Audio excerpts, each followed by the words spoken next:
আসসালামু আলাইকুম। কেমন আছেন আপনারা? আমি জুলিয়া রহমান। আজকে একটা আপনাদের 10-এর ক্লাস নেওয়ার জন্য আসলাম অনেকদিন পর। দেখা যাক কী নেওয়া যায়। আজকে আমরা ভূগোলের একটা বিষয় পড়ব, যেটা খুবই গুরুত্বপূর্ণ। এই পর্যন্ত আমরা যা পড়েছি, এর মধ্যে আমরা জানলাম যে সৌরজগতে যে কয়টা গ্রহ আছে তার মধ্যে পৃথিবীতে একমাত্র জীবের অস্তিত্ব পাওয়া যায়। এই জীবের যে বেঁচে থাকা বা অস্তিত্ব, এটা কি কারণে? এটা কি কেউ বলতে পারতেছে? সেটা হচ্ছে বায়ুমণ্ডল। সৌরজগতে যে 8টি গ্রহ আছে, ওই 8টি গ্রহের মধ্যে শুধু আমাদের পৃথিবীর চারপাশে একটা গ্যাসীয় আবরণ আছে, যাকে আমরা বায়ুমণ্ডল নামে পরিচিত। তা আজকে আমরা বায়ুমণ্ডল নিয়ে একটু পড়ার চেষ্টা করি। পৃথিবীর বায়ুমণ্ডল, আমাদের পৃথিবীর চারপাশে যে গ্যাসীয় আবরণ আছে,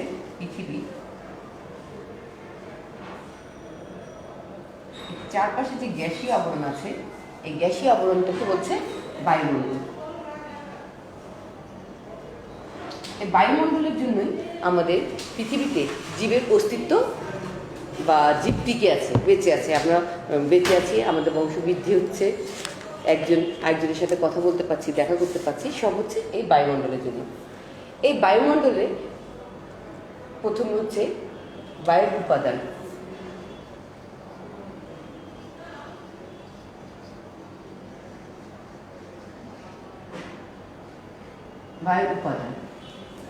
বায়ুতে কি কি গ্যাস আছে?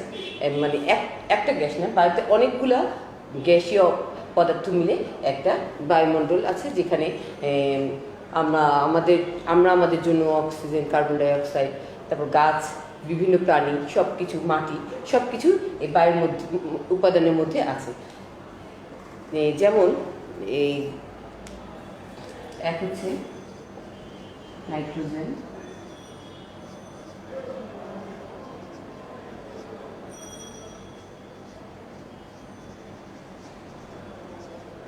অক্সিজেন,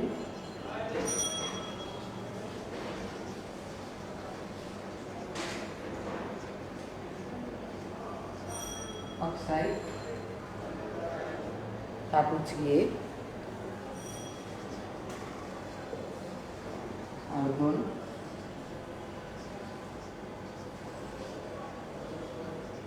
নীলকণা, জলীয় বাষ্প ইত্যাদি। এই এত কিছু নিয়ে আমাদের বায়ু গঠিত।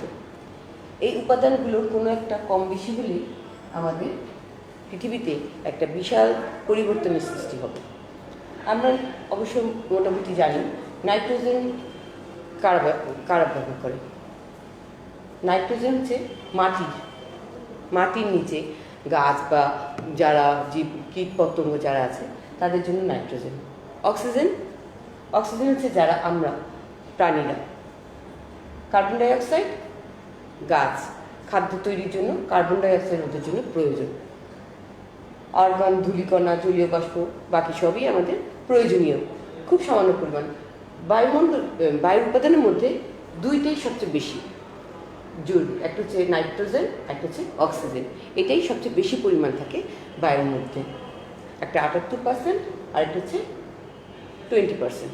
বাকি যে 2% থাকে সেটা হচ্ছে এই অন্যান্য গ্যাস মিলে। এই হচ্ছে 100%। এখন আমরা উপাদান দেখলাম, এখন আমরা দেখব বায়ুর উপাদানগুলোর মধ্যে স্তর।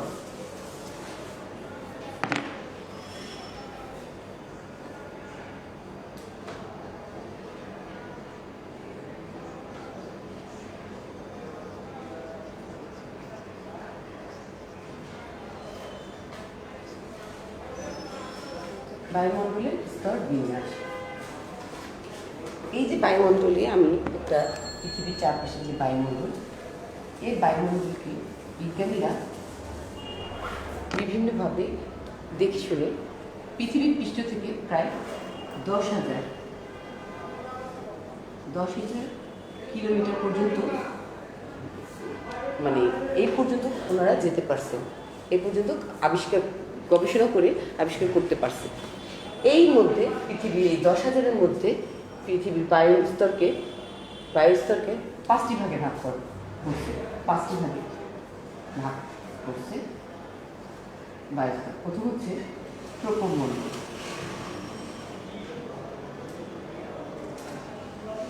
ট্রোপোমণ্ডল বা ট্রোপোস্ফিয়ার, এটা খুবই গুরুত্বপূর্ণ একটা। এটা পৃথিবীর পৃষ্ঠ থেকে, পৃথিবীর সাথে লেগে হচ্ছে, এটা পৃথিবীর পৃষ্ঠ থেকে প্রায়, পৃথিবীর পৃষ্ঠের সাথে হচ্ছে এটা 16 থেকে 19 কিলোমিটার হচ্ছে গিয়া নিরক্ষীয় অঞ্চলে, আর মেরু অঞ্চলে হচ্ছে গিয়ে 8 থেকে 9 কিলোমিটার এর গভীরতা, উচ্চতা। এটা কি বলতেছে? ট্রোপোমণ্ডল।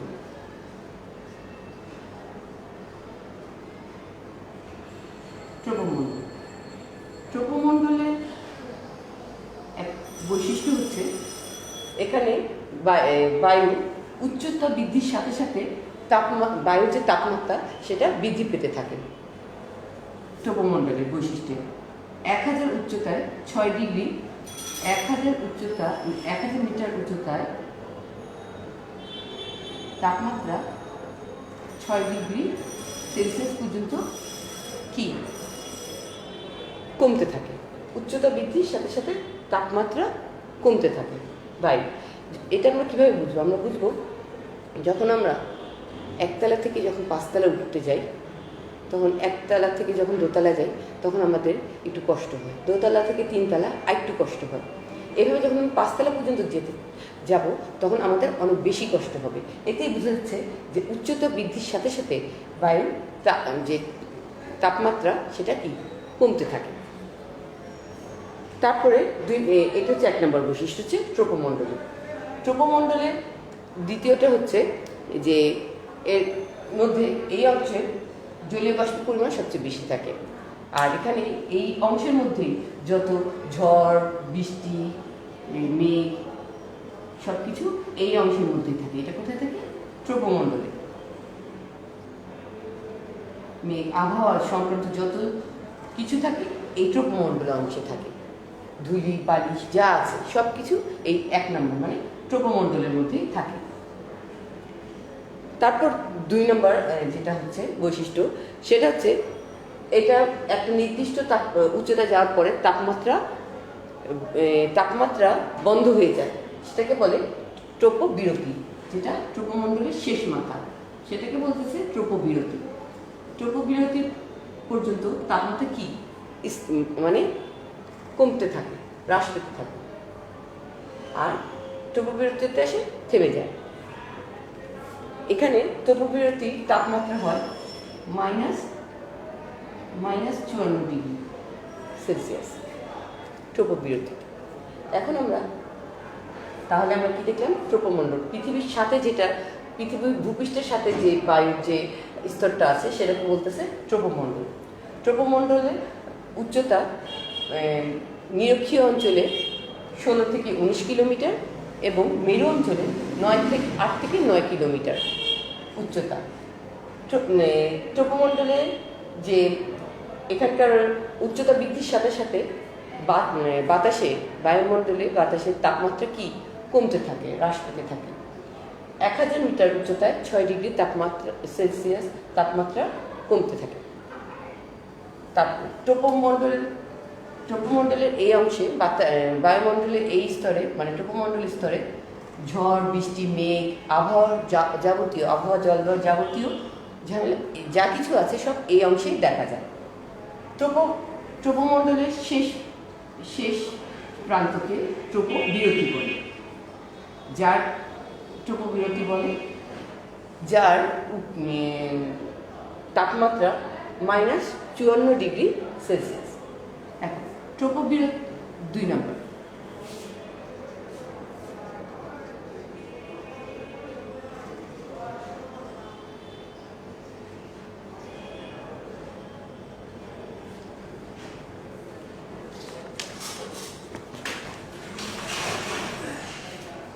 2 নম্বর স্তরটা হচ্ছে স্ট্র্যাটোমণ্ডল। ট্রপোবিরতি থেকে যে শুরু হয় প্রায় 50 কিলোমিটার পর্যন্ত স্তরকে বলছে স্ট্র্যাটোমণ্ডল। আমরা এটা বুঝি,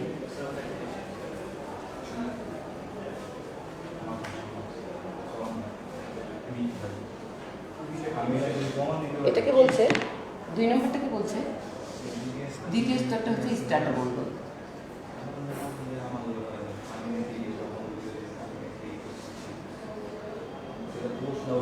স্ট্র্যাটোমণ্ডল এটা ট্রপোবিরতি থেকে প্রায় 50 কিলোমিটার পর্যন্ত এই স্তরটা অবস্থিত।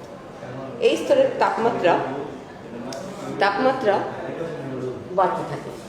এই স্তরের মধ্যে আমরা তো জানি যে সূর্যের অতি বেগুনি রশ্মি আমাদের পৃথিবীতে আসার আগে বায়ুমণ্ডলের ছাঁকনির মাধ্যমে ছেঁকে তারপর আমাদের ভূপৃষ্ঠে পতিত হয়। সেই যে ওজোন স্তর, সেই ওজোন স্তরটা আছে আমাদের এই স্ট্র্যাটোমণ্ডলে। ওজোন স্তরের সেই চাদরটা এই স্ট্র্যাটোমণ্ডলের মধ্যেই আছে। সূর্যের অতি বেগুনি রশ্মি এই স্তরে এসে ছেঁকে তারপর আমাদের পৃথিবীতে আসে। যদি এই স্তরটা না থাকতো তাহলে আমাদের পৃথিবীতে কী হতো এটা আমরা অনুমান করতে পারছি।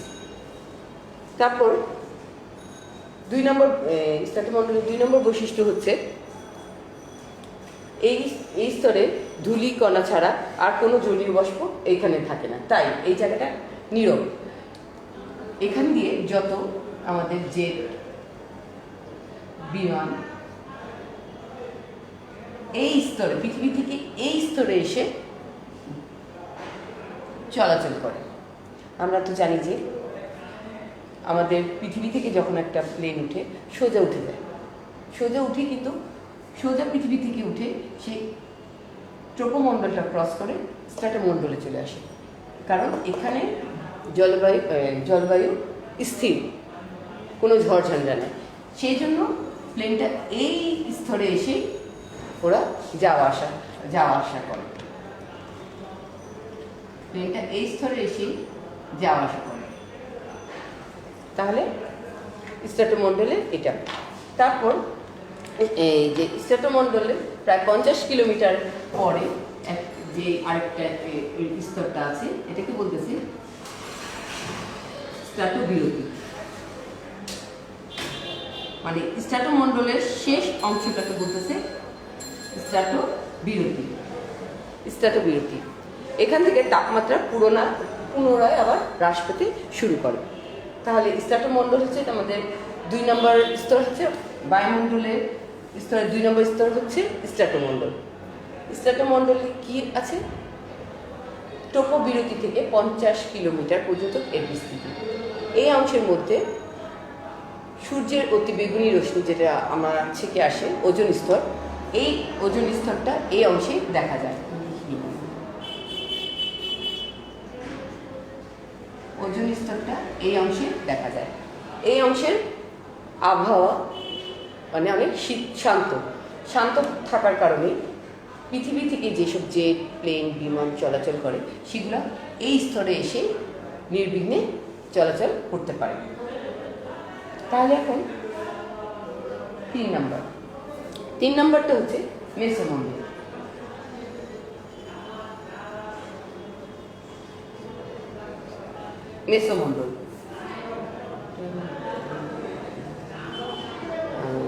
মেসোমণ্ডল হচ্ছে স্ট্র্যাটোমণ্ডল থেকে প্রায় 80 কিলোমিটার পর্যন্ত হচ্ছে আমাদের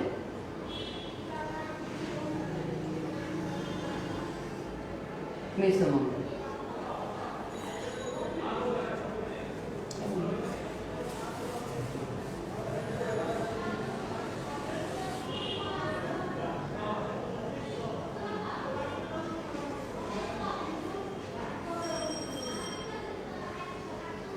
তিন নম্বরটা হচ্ছে কি আমাদের মেসোমণ্ডল।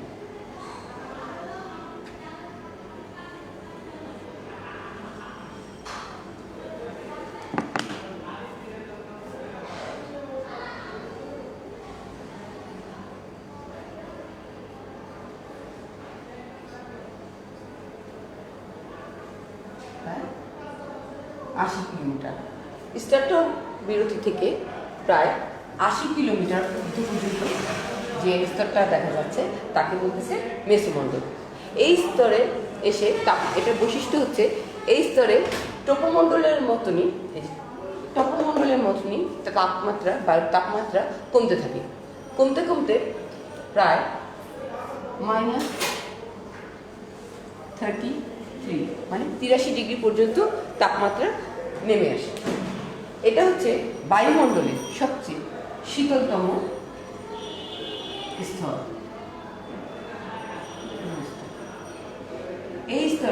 এই স্তরে আমরা জানি যে মহাবিশ্বে উল্কা যে কোনো জায়গা থেকে ছুটাছুটি করে চলে আসে। যখনই কোনো উল্কা পৃথিবীর দিকে ছুটে আসে তখন বায়ুমণ্ডলে এই স্তরে এসে উল্কাগুলো মানে এত শীতল এখানে এসে উল্কাগুলো হারিয়ে যায় বা পুড়ে যায়, শেষ হয়ে যায়, যেটা আর পৃথিবী পর্যন্ত যেতে পারে না। তাহলে মেসোমণ্ডল হচ্ছে বায়ুস্তরের সবচেয়ে শীতলতম এবং সবচেয়ে একটা গুরুত্বপূর্ণ স্তর।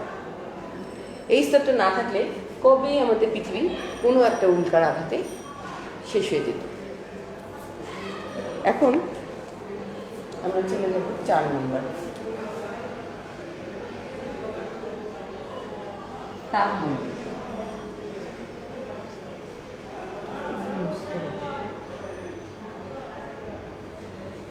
মুছে ফেলি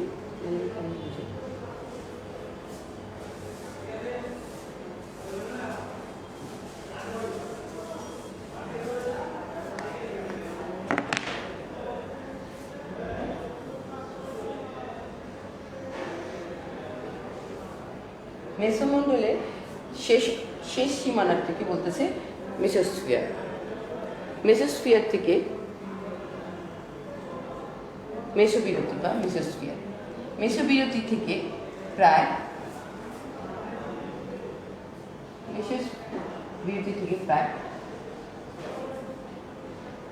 500 কিলোমিটার পর্যন্ত যে স্তরটা দেখতে পাওয়া যায় সেটাকে বলছে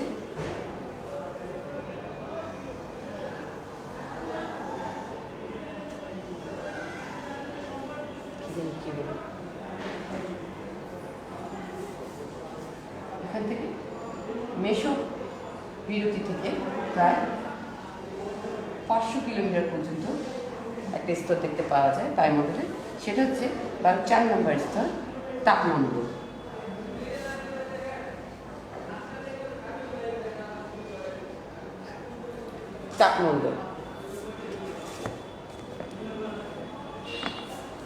তাপমণ্ডলে বায়ুর তাপমাত্রা কি বাড়তে থাকে বাড়তে বাড়তে এখানে তাপমাত্রা হয় কত 1480 ডিগ্রি সেলসিয়াস। 1480 ডিগ্রি সেলসিয়াস এই স্তরে উপরে তাপমাত্রা স্থির থাকে। এখানে তাপমাত্রা প্রায় স্থির থাকে, কোনো রকম কিছু হয় না, স্থির থাকে। এবং এখানে সূর্যের আলো আর সূর্যের রঞ্জন রশ্মি আর অতি বেগুনি রশ্মি দুটার সংঘাতে অনেক আয়নযুক্ত হয়। এই স্তরটাতে অনেকগুলো আয়ন যুক্ত থাকে। এই আয়নগুলোর কি কাজ? এই আয়নগুলো পৃথিবী থেকে যে তরঙ্গ পাঠানো হয় সেই তরঙ্গ এই আয়নের কোনো একটার মধ্যে বাধা পেয়ে আবার পৃথিবী পৃষ্ঠে ফিরে যায়। এই স্তর দিয়ে আমাদের এই একটা গুরুত্বপূর্ণ কাজটা হয়ে থাকে। বেতার তরঙ্গ এইখানকার এই আয়নের মধ্যে বাধা পেয়ে আবার পৃথিবী পৃষ্ঠে ফিরে যায়। তাহলে তাপমণ্ডলের বৈশিষ্ট্যটা কি? এখানে তাপমাত্রা ধীরে ধীরে বাড়তে থাকে, বাড়তে কত হয় 1480 ডিগ্রি সেলসিয়াস এত গরম থাকে। এবং এখানে তাপমাত্রা প্রায় বায়ুচর্যার স্থির থাকে, যে কারণে এখানে সূর্যের অতি বেগুনি রশ্মি, রঞ্জন রশ্মি আর অতি বেগুনি রশ্মি বিকিরণের ফলে আয়নের সৃষ্টি হয়, যেটা এই স্তরে আয়নগুলো ঘুরতে থাকে। এই আয়নগুলো পরবর্তীতে পৃথিবীর বেতারের মাধ্যমে বেতার তরঙ্গে যে আমরা পাঠাই, একখান থেকে আরেকখানে কোনো সংবাদ পাঠাই বা কোনো কিছু পাঠাই, মানে ইয়ের মাধ্যমে, যে নেটের মাধ্যমে, সেগুলো এই আয়নগুলোর মধ্যে বাধা পেয়ে আবার পৃথিবী পৃষ্ঠেই ফিরে আসে। এটি আর মহাবিশ্বে চলে যায় না, এখানে বাধা পেয়ে আবার পৃথিবীতে চলে আসে, ফিরে চলে আসে। এখন আমরা 5 নম্বরটা হচ্ছে এই যে তাপমণ্ডলের শেষ স্তর যেটা, সেটা তাপমণ্ডলের পরে যে স্তরটা সেটাকে বলতেছে এক্সোস্ফিয়ার। এটা হচ্ছে কি প্রায় 960 কিলোমিটার, তাপমণ্ডলের শেষ সীমা থেকে প্রায় 960 কিলোমিটার পর্যন্ত এই স্তরটাকে দেখতে পাওয়া যায়। এটাকে বলতেছে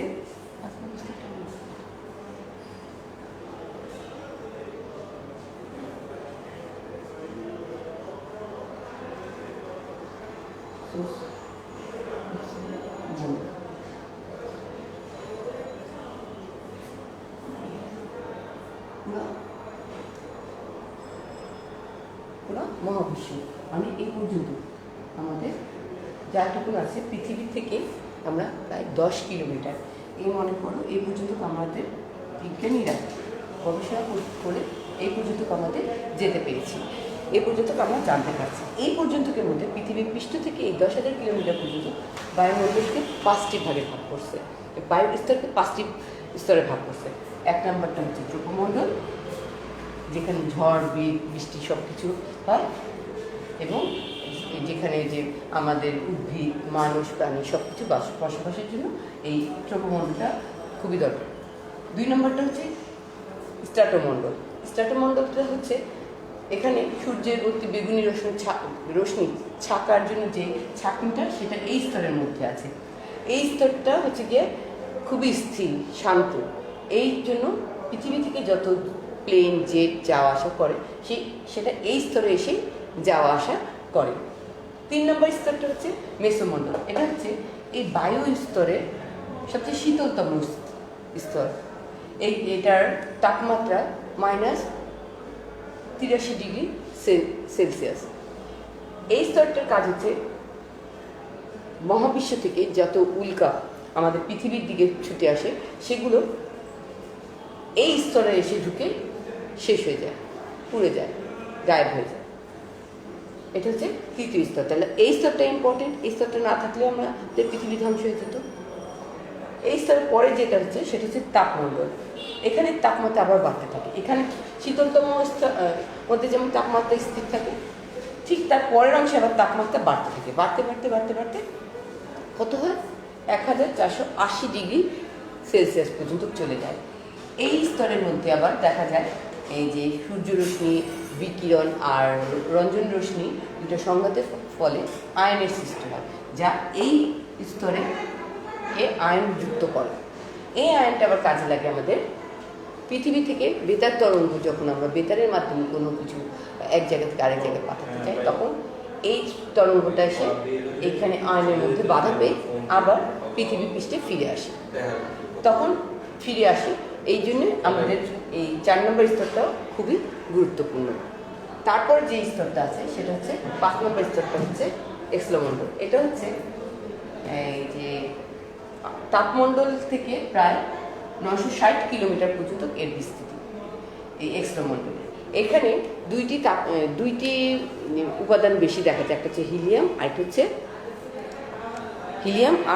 আরেকটা হচ্ছে